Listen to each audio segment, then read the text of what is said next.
Assalamualaikum warahmatullahi wabarakatuh. Alhamdulillahi rabbil alamin wa bihi nasta'in wa ala umuri dunya waddin. Assalatu wassalamu ala asrafil anbiya'i wal mursalin wa ala alihi wa ashabihi ajma'in. Ashhadu an la ilaha illallah wahdahu la syarikalah wa ashhadu anna Muhammadan abduhu wa rasuluh. Rabbi israh li sadri wa yassir li amri wahlul 'uqdatam min lisani yafqahu qawli. Amma ba'du. Jamaah yang dirahmati Allah, alhamdulillahirabbil alamin. Wajib bagi kita untuk senantiasa bersyukur pada Allah Subhanahu wa taala di mana sampai hari ini kita masih bisa dipertemukan dengan bulan suci Ramadan. Marhaban ya Ramadan. Marhaban ya syahrul syam, marhaban ya syahrul qiyam, marhaban ya syahrul Quran. Selamat datang wahai bulan suci Ramadan, selamat datang wahai bulan suci puasa, selamat datang wahai bulan qiyamul lail, selamat datang wahai bulan Al-Quran. Jamaah yang dirahmati Allah Subhanahu wa taala, bulan suci Ramadan adalah bulan yang sangat mulia bagi kita semuanya. Di mana bulan suci Ramadan ini Allah Subhanahu wa taala menurunkan Al-Qur'an di malam Lailatul Qadar, malam yang sangat rahasia, malam yang lebih utama daripada malam-malam yang lainnya.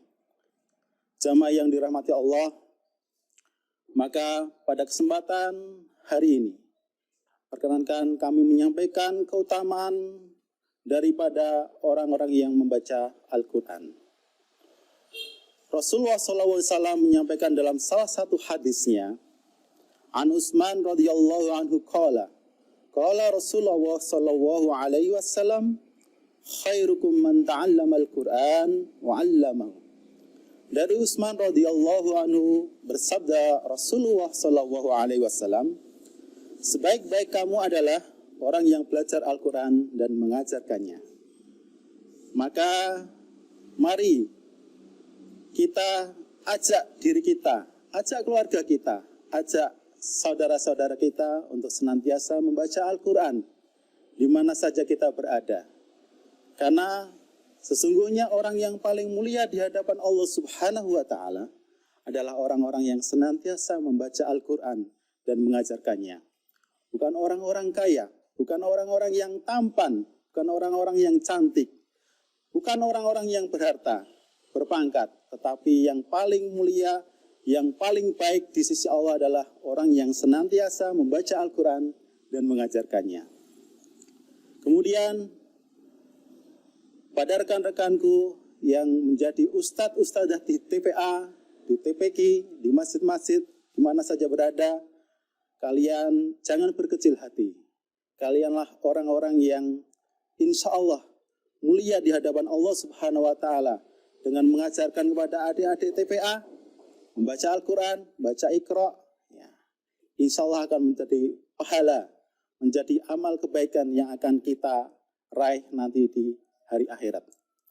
Kemudian hadis yang kedua yang disampaikan oleh Rasulullah SAW tentang keutamaan membaca Al-Quran. An Abi Sa'id radhiyallahu anhu qala Rasulullah sallallahu alaihi wasallam, yaqulu Rabbu tabaraka wa ta'ala, man saghalahul Qur'an an dzikri wa mas'alani a'taituhu afdala ma'atiyas sa'ilin wa fadlu kalamillahi ala sa'iril kalami ka fadlillahi ala khalqi.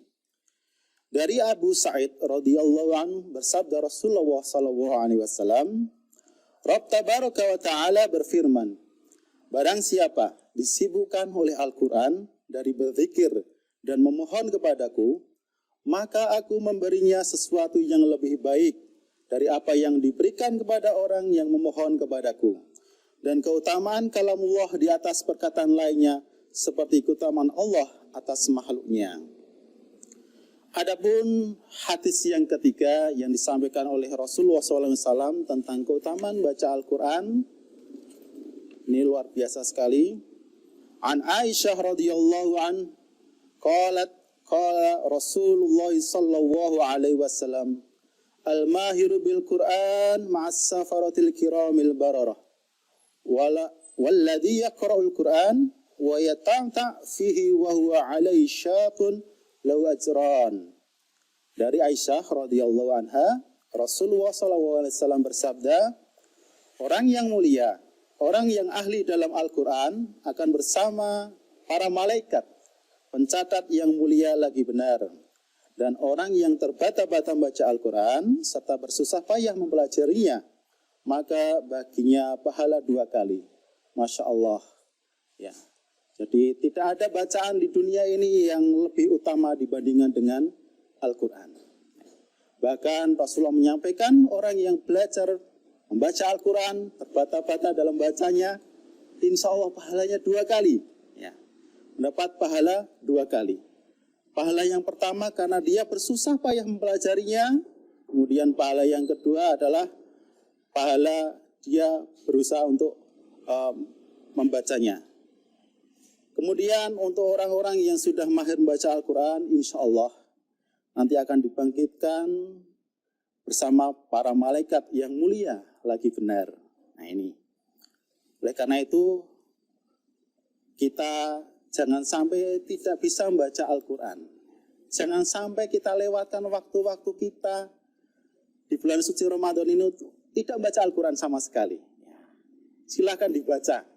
1 hari 1 ayat, 2 ayat, 3 ayat, 1 halaman, 2 halaman, syukur-syukur bisa 1 juz. Ya. Syukur-syukur bisa 1 juz.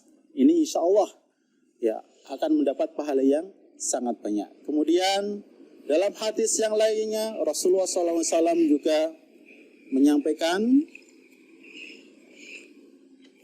bahwa kita boleh melakukan hasad atau dengki terhadap 2 hal. Walaupun sebenarnya dengki itu tidak boleh, akan tetapi Rasulullah memberikan diskon terhadap 2 hal ini kita boleh dengki. Hadisnya akan saya sampaikan berikut ini. An Ibni Umar radhiyallahu anhuma qala Rasulullah sallallahu alaihi wasallam la hasada illa 'ala itsnain rajulun anahu Allahul Qur'an fa huwa yaqumu bi ana al-laili wa ana an-nahar wa rajulun anahu Allah ma la fa huwa yunfiqu minhu ana al-laili wa ana an-nahar. Dari Ibnu Umar radhiyallahu anhu, Rasulullah sallallahu alaihi wasallam bersabda, tidak dibenarkan hasad atau iri hati kecuali terhadap 2 orang. Yang pertama adalah seseorang yang dikaruniai oleh Allah Subhanahu wa taala kemampuan menghafal atau membaca Al-Qur'an. Dia membacanya malam dan siang hari. Setiap malam dan siang hari selalu dibaca Al-Qur'an itu. Kemudian hasad yang kedua, dan seseorang yang dikaruniai harta oleh Allah Subhanahu wa taala lalu ia menginfakkan malam dan siang hari. Jamaah yang dirahmati Allah, itulah indahnya orang yang baca Al-Quran. Ya. Kalau kita punya HP, maka jangan sampai kita setiap hari hanya membaca WA. Ya.